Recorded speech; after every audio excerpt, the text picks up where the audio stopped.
Mr. Speaker, the Prime Minister talks about land prices with relation to supply chain. Our land isn't affected by supply chain prices. This Prime Minister has, in fact, overseen the largest increase in home and land prices of any Prime Minister. It's driving home ownership out of reach for Canadians, but it's also driving the price of rent up for Canadians, meaning that they can't afford food for their families, gas for their car to get to work, and certainly can't afford to save for their dreams. So the question is very simple for this Prime Minister.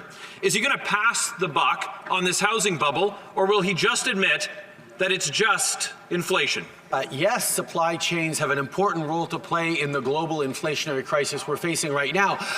But so too does this pandemic we just came through, something the member for Leeds Grenville did not mention at all. We know that this pandemic has had a significant impact on housing prices, on challenges faced by families. That's why priority one on fighting inflation and on growing the economy needs to be ending this pandemic once and for all. Something the vast majority of Canadians understand goes through vaccination. Unfortunately, Conservatives don't seem to get that. The folks who elected this Conservative for Leeds, Grenville, Thousand Islands and Rideau Lakes have the highest vaccination rate, not just in this province, but in this country.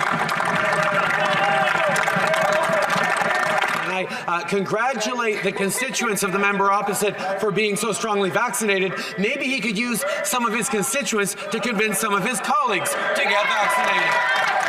Land does not have supply chains. It is already underneath our feet.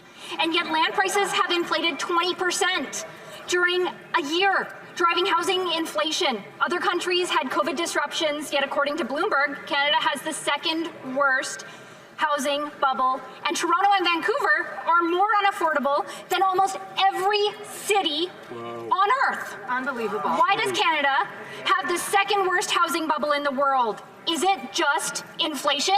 The Conservatives put forward a housing plan that would have made homes more expensive for Canadians.